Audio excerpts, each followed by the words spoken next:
आप सबसे बांटनी चाहिए। पहली बात कि कैसे पता चले हमारी भक्ति बढ़ रही है, हमारी भक्ति सफल हो रही है। उसका लक्षण तो यह है कि जब भगवान के भक्तों में अनुराग होने लगे, जब प्रभु के संतों में प्रेम होने लगे, जब संत में सहज समर्पण हो जाए। सहज समर्पण अर्थात जब संत की बात में, संत के शब्द में, संत की सत्ता में संशय न रहे। नारद जी भक्ति सूत्र में कहते हैं ना, पहले तो मिलना ही मुश्किल है संत का, महद संगस्तु दुर्लभ हो। पहले तो मिलेगा ही नहीं। अच्छा, एक और बात मैं आपको बताऊं, ऐसा नहीं कि कलयुग में ही भक्त दुर्लभ है, युग युग में भक्त दुर्लभ है। भक्त हर युग में दुर्लभ है। तो पहले तो मिलेगा ही नहीं। क्यों? क्योंकि पहले तो भगवान ही अपने भक्त को छिपा कर रखते हैं। बहुत सुंदरी स्त्री हो, बहुत सुंदरी स्त्री हो तो पति ये चाहता है भाई इस पर किसी की दृष्टि ना पड़े, ना ही पड़े तो अच्छा है। और पहले तो ऐसी व्यवस्था थी ही, पहले तो ऐसी ही व्यवस्था थी। राजकुल की जो स्त्रियां होती थी, ऐसे उस पर किसी की दृष्टि ना पड़े, उसका विचार, उसका व्यवहार, उसका संस्कार दूषित ना हो जाए, क्योंकि स्त्री पर रक्त शुद्धि का भार होता है। ये जो उत्तरदायित्व है ये स्त्री पर है, पुरुष पर नहीं। स्त्री पर रक्त शुद्धि का भार है। तो पहले इसी प्रकार इसी व्यवस्था में रखा जाता था।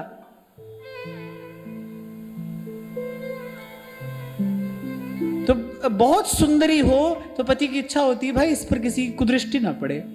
ऐसे ही जो बहुत प्रियजन है प्रभु के, बहुत प्रियजन है, ऐसे ठाकुर जी स्वयं में उनको छिपा कर रखते हैं, अपनी ओठ में रखते हैं, संसार की दृष्टि ना पड़े।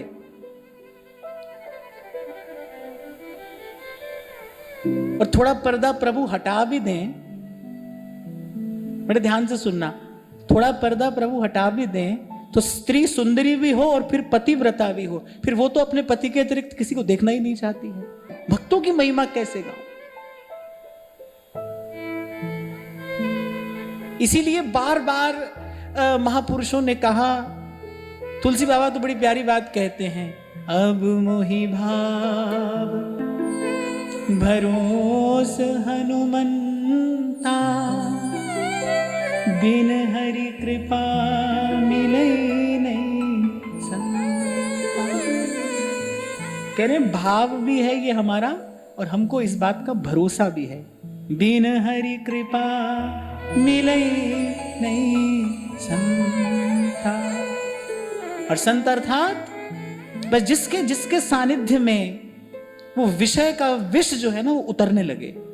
ऐसे कोई बूटी ऐसी होती है, कोई जैसे किसी को सर्प काट जाए तो जंगल में कोई पत्ता ऐसा होता है, उसको छुआते ही वो विष जो है उतरने लगता है। ऐसे ही संत का सानिध्य है, बस जिसके पास जाके ही वो विषय का विष धीरे धीरे करके उतरने लगे। जावे कलमश जी को। बहुत दिन के चिंतन के बाद ये बात समझ में आई, क्यों व्यास जी ने कहा सांचा मंदिर हरि के संत। बोले माता पिता और गुरु संत, बोले इनका उपकार ना तो कभी चुकाया जा सकता है और ना ही कभी किसी को चुकाने का प्रयास करना चाहिए। इनके तो ऋणी बने रहने में ही सुख है, इनके ऋणी बने रहने में ही गौरव है। जो कर रही है इनके ऋणी बने रहिए, इनको देने की मत सोचिए। नहीं दे सकते, हम बहुत विचार करें तो संत को क्या दे सकते हैं, गुरु को क्या दिया जा सकता है, क्या दोगे गुरु को?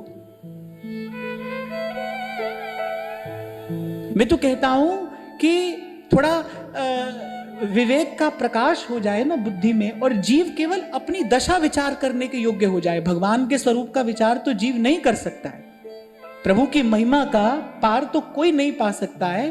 केवल अपनी दशा का विचार करने योग्य अगर जीव हो जाए और अपनी दशा का अगर विचार कर ले कि कब कहां जन्म जन्म से मैं भटक रहा था और भ्रम भूल में भटकते, और उदय हुए जब भाग, मिला अचानक गुरु मुझे लगी लगन की लाग। पथ में प्रगटे सतगुरु हस्त पकड़कर आप, और ताप तप्त को शांत कर दिया नाम का जाप। सतगुरु आप समर्थ हैं सन्मार्ग के बीच, और हटाकर बचाकर मिथ्या से मुझे हरे भाव सब नीच। एक बार जीव अपनी दशा का विचार करने योग्य हो जाए ना कि भाई कहां थे हम, कब से भटक रहे थे, जब से हैं तब से भटक रहे थे, और देखो क्या ये घटना घटी, कब से भटक रहे थे और कब तक भटकते कोई पता नहीं, कोई पता नहीं। और पथ में प्रगटे सतगुरु। और फिर संत कह रहे बचा कर मिथ्या से मुझे और हरे भाव सब नीच।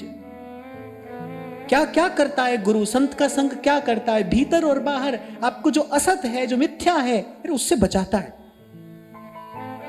मैंने कई बार आपको कहा ना कि भाई जो करना है वो तो हम सब कर लेंगे, पर साथ साथ क्या होगा, जो नहीं करना है वो भी करते रहेंगे। ये आपकी मेरी सबकी दशा है, सबकी कहानी है। जो करना है वो तो कर रहे हैं, लेकिन साथ साथ में जो नहीं कर रहा है वो भी तो कर रहे हैं। ऐसा नहीं कि गुरु की कृपा से केवल जो करने योग्य काम है उसी में लगा जाता है, उसी को किया जाता है। गुरु की ही कृपा से, संत की ही कृपा से जो नहीं करना है उससे भी बचा जाता है, उससे भी बचा जाता है।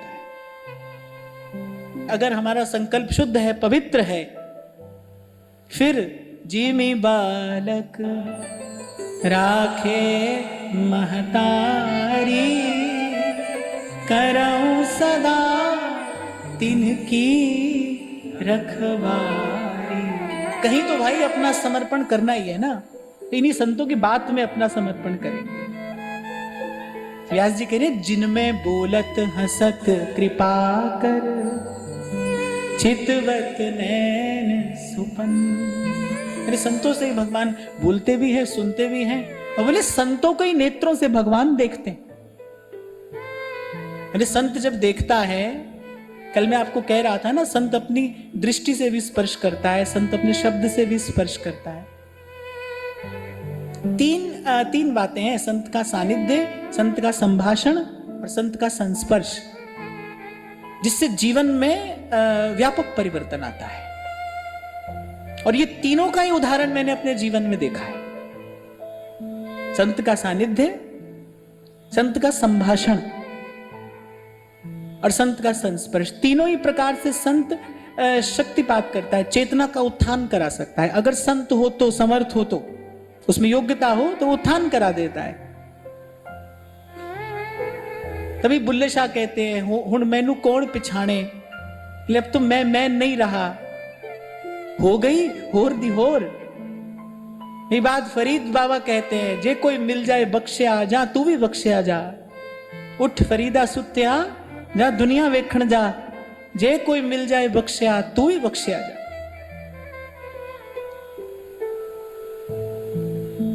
संत का सानिध्य, संत का संभाषण, और फिर है संत का स्पर्श।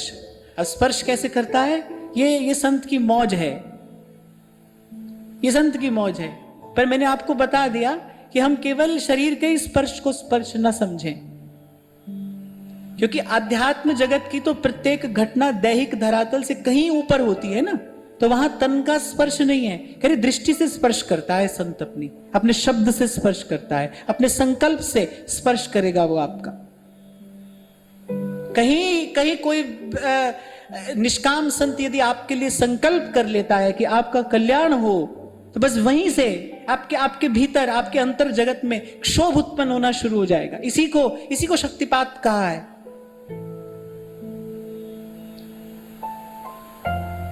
और इसके लिए आप और मैं कर क्या सकते हैं, इसके लिए आप और मैं यही कर सकते हैं कि भीतर धैर्य बना रहे और बाहर सत्संग के प्रति हमारा उत्साह बना रहे। कभी तो दीन दयाल के भनक पड़ेगी, अरे अपने मत भागवत सुनावत रति दय रस वर्षंत। सानिध्य मिला तो क्या मिलेगा, बोले उसके मुख से कुछ तो हरि का गुण सुनने को मिलेगा। और जो थोड़ी देर पहले आपसे मैंने कहा ना, देखो भगवान का नाम तो सबके लिए है, पतित से पतित के लिए भी भगवान का नाम, ये भंडार खुला है। पर जब संतों के, गुरुजनों के मुख से श्रवण किया जाता है, तो उसमें उसमें संत का संकल्प मिल जाता है, फिर उसकी ऊर्जा शक्ति कुछ और होती है, फिर उसका परिणाम कुछ और आता है जीवन में। नहीं तो व्यक्ति क्या करता है, नाम जप को भी साधारण साधन समझकर और नाम जप से भी केवल अपनी सांसारिक मनोकामनाओं की पूर्ति करने में लगा रहता है। इसीलिए आज की चर्चा के सार स्वरूप जो बात मैं आपको निवेदन करना चाह रहा हूं वो ये है कि मति निष्काम हुए बिना चेतना को विश्राम नहीं है, और संत के बिना मति विश्राम नहीं पाती, मति निष्काम नहीं होती।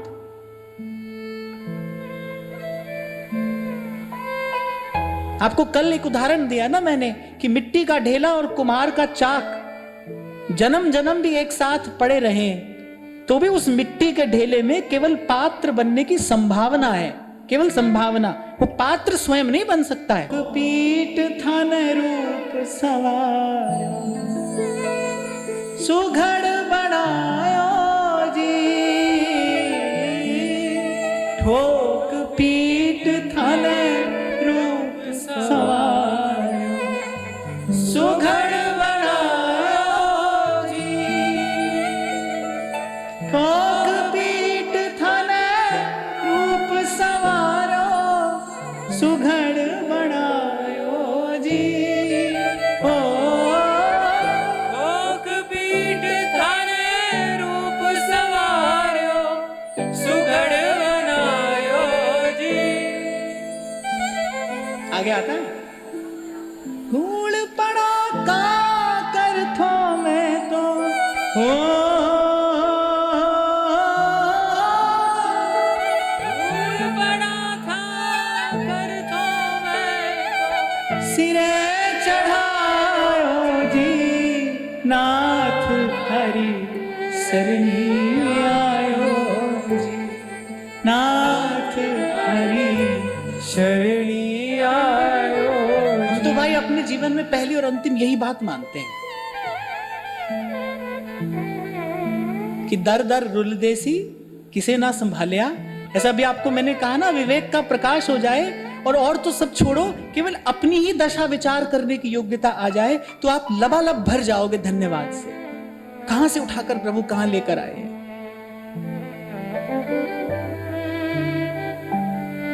मरने के बाद का कोई स्वर्ग नरक हो वो तो हम नहीं जानते हैं, जहां होगा वहां होगा, पर मैं कहता हूं भाई, काम और क्रोध की अग्नि में जिसका हृदय जल रहा है, लोभ और मोह के बंधन में जो पड़ा है, अहंकार का बोझ जिसके सर पर है, वो तो भाई यहीं पर नरक में ही है, उसको किसी और नरक की क्या आवश्यकता है। और ऐसे नरक से कौन निकालता है? बाह पकड़ गुरु बंधन काटे। इसलिए मैंने कहा भाई बड़ी कृपा है, ये गुरु की कृपा है, संत की कृपा है। वो दलदल में पड़े जीव को हाथ पकड़ कर निकालता है। जीव तो न निकल पाए न निकलना चाहे, निकले तो तब ना जब निकलना चाहे, जीव निकलना ही नहीं चाहता है। नारद जी एक दिन बड़े व्याकुल हो रहे थे, बोले प्रभु ये देखो जीव इतना दुख पा रहे हैं। ठाकुर जी ने कहा भाई अपने संकल्प से पा रहे हैं, हम किसी को दुख नहीं देते, ये तो अपने संकल्प से पा रहे हैं। तो नारद जी ने कहा आपके होते हुए इनका संकल्प कैसे काम कर रहा है? प्रभु ने कहा सबका संकल्प कार्य करता है, जिसके जीवन में जो है वो उसी के संकल्प से है। इसीलिए वेद कहता है तन्मय मनः शिव संकल्पमस्तु, संकल्प की शुद्धि हो हमारे। संकल्प ही तो संसार का बीज है। ये जो पसारा हुआ कैसे हुआ? ईश्वर के संकल्प से हुआ ना। संकल्प बीज में क्या है? इस संसार के बीज में क्या है? संकल्प है। आपके संसार के मूल में क्या है? संकल्प है। प्रभु ने कहा जाओ देखो, ले आओ किसी को, हम खोल देते हैं दरवाजा। वो नाली में पड़ा हुआ एक सूकर चप चप चप चप करके वो गंदगी खा रहा है। नारद जी ने कहा चलो, यहीं बहुत आनंद है, कहां चले? वो कह रहे हमको यही बहुत आनंद है, हम कहां चले? तो न तो जीव जाता है न जाना चाहता है। ऐसे जीव को हम अपनी बात कर रहे हैं, ऐसे जीव को पथ में प्रकटे सतगुरु और हस्त पकड़कर आप, और दलदल में पड़े जीव को गुरु कृपा करके निकालता है।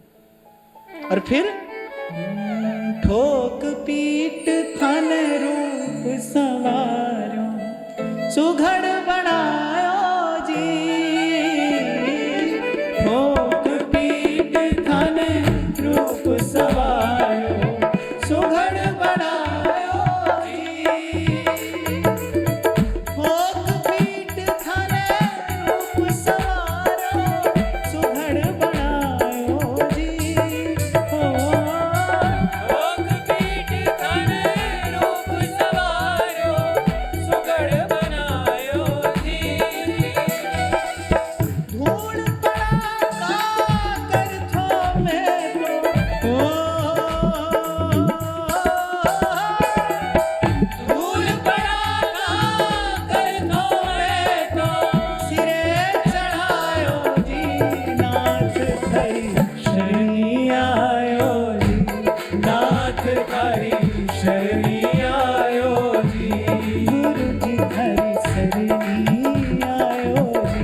चाहो जिस